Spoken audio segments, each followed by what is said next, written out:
এয়া মই বনাবলৈ ৰেডি কৰিছোঁ দেই এটা কেইটামান বুট দাইল এই মুঠি জহা দিছোঁ জহা চাউল দিছোঁ দেই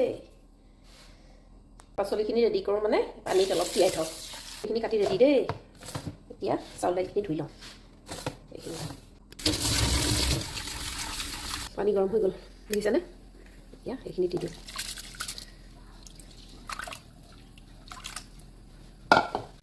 পাচলিখিনিও লগতে দি দিওঁ তেতিয়াহে ভালদৰে সিজিব নহ'লে সিজিবলৈ দিগদাৰ হ'ব আলু দিলোঁ ৰঙালাও টুকুৰা দি দিলোঁ গাজৰ ফুলকবি বিলাহী পিছত দিম কাৰণ ফুলকবিখিনি কি হয় সোনকালে দিলে ভাগি ছিগি যাব নিমখ আজি কিন্তু নহৰু পিঁয়াজ ব্যৱহাৰ নকৰোঁ দেই আজি শিৱৰাত্ৰি খিচিৰি উতল আহি গ'ল দেই অলপ ফেনটো কাটি দিওঁ ফেনখিনি অলপ অকণমান হালধি দি দিওঁ নহ'লে বগা বগা হৈ থাকিব ভাল নালাগিব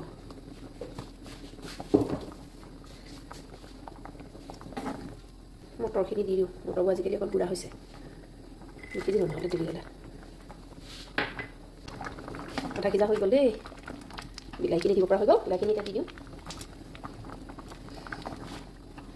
খিচিৰিত আচলতে হ'ব লাগে ধোৱা মগুটো আজি ঘৰত ধোৱা মগুৱে নাই সেইটো কাৰণে আজি আৰু এনেকৈ চলাই দিছোঁ আৰু এতিয়া ফুলকবি দিব পৰা হৈ গ'ল দেই ফুলকবি দি দিওঁ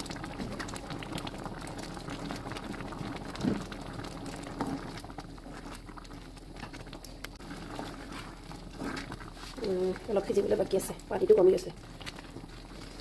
অকণমান পানী দি দিওঁ পানী সিজিবলৈ আৰু বাকী আছে হৈ যাব আৰু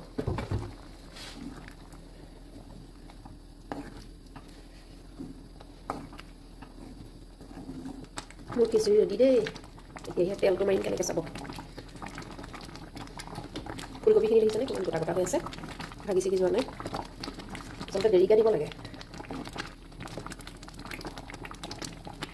আলু সিজি গ'ল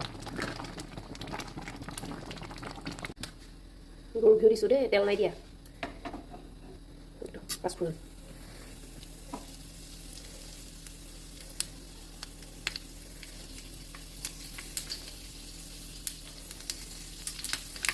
কেঁচা জলকীয়া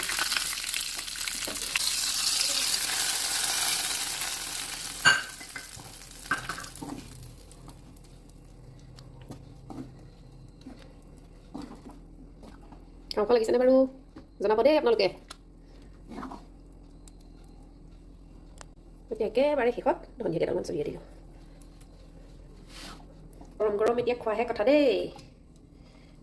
বাঢ়ি লওঁ দুখন পাপৰ পুৰি থৈছোঁ ইয়াৰ আগত এতিয়া সুন্দৰকৈ কেনেকুৱা হ'ল